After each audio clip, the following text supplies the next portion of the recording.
మహిళలు అన్ని రంగాల్లో అభివృద్ధి సాధించినప్పుడే సమాజం అభివృద్ధి చెందుతుందని రాష్ట్ర పంచాయతీ రాజ్, గ్రామీణాభివృద్ధి, ఆర్డబ్ల్యూఎస్, మహిళా, శిశు సంక్షేమ శాఖ, ఉమ్మడి జిల్లా ఇన్ఛార్జి మంత్రి ధనసరి అనసూయ సీతక్క అన్నారు. శుక్రవారం నిర్మల్ కలెక్టరేట్ ప్రాంగణంలో అంబులెన్సులు, ఇందిరా మహిళా శక్తి, విజయ డైరీ క్యాంటీన్లను జిల్లా కలెక్టర్ అభిలాష అభినవ్, ఎస్పీ జానకి షర్మిల, కూచడి శ్రీహరిరావు, ఖానాపూర్ శాసనసభ్యులు వెడ్మ బొజ్జు పటేల్, ఎమ్మెల్సీ దండే విఠల్-లతో కలిసి మంత్రి ప్రారంభించారు.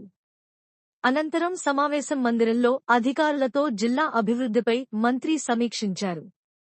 జిల్లా కలెక్టర్ మాట్లాడుతూ, జిల్లాలో ప్రభుత్వ అభివృద్ధి, సంక్షేమ పథకాలను అధికారులు, ప్రజాప్రతినిధుల సమన్వయంతో అమలు చేస్తున్నామని తెలిపారు.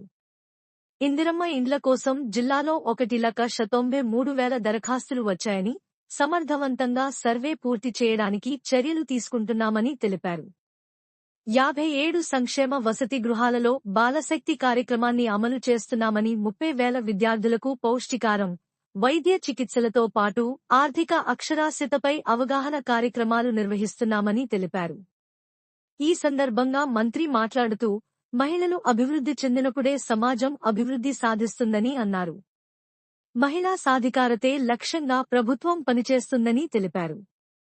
పావలా వడ్డీకే 1 కోటి మంది మహిళలకు రుణాలను అందిస్తామని అన్నారు. మహిళలు వ్యాపారవేత్తలుగా ఎదిగేలా 17 రకాల వ్యాపారాలను గుర్తించామని అన్నారు.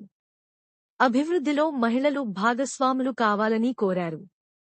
బ్యాంకు రుణాలు తీసుకోవడం, తిరిగి చెల్లించడంలో జాతీయ స్థాయిలో అవార్డులు తీసుకున్నటువంటి జిల్లా మహిళలకు ప్రత్యేకంగా శుభాకాంక్షలు తెలిపారు. మహిళల కోసం ప్రభుత్వం ఉచిత బస్సు సౌకర్యం, 200 యూనిట్ల ఉచిత కరెంటు, 500 రూపాయలకే గ్యాస్ సిలిండర్లను అందిస్తున్నామని తెలిపారు. ఆరోగ్య శ్రీ పథకాన్ని 10 లక్షలకు పెంచడం జరిగిందన్నారు. యువతకు ఉద్యోగాలను భర్తీ చేస్తున్నామని, రైతులకు 2 లక్షల రుణమాఫీ చేయడం జరిగిందని తెలిపారు. నియోజకవర్గానికి 3,500 చొప్పున ఇందిరమ్మ ఇండ్లను మంజూరు చేస్తామని అన్నారు. అభివృద్ధికి అందరూ సహకరించాలని ఈ సందర్భంగా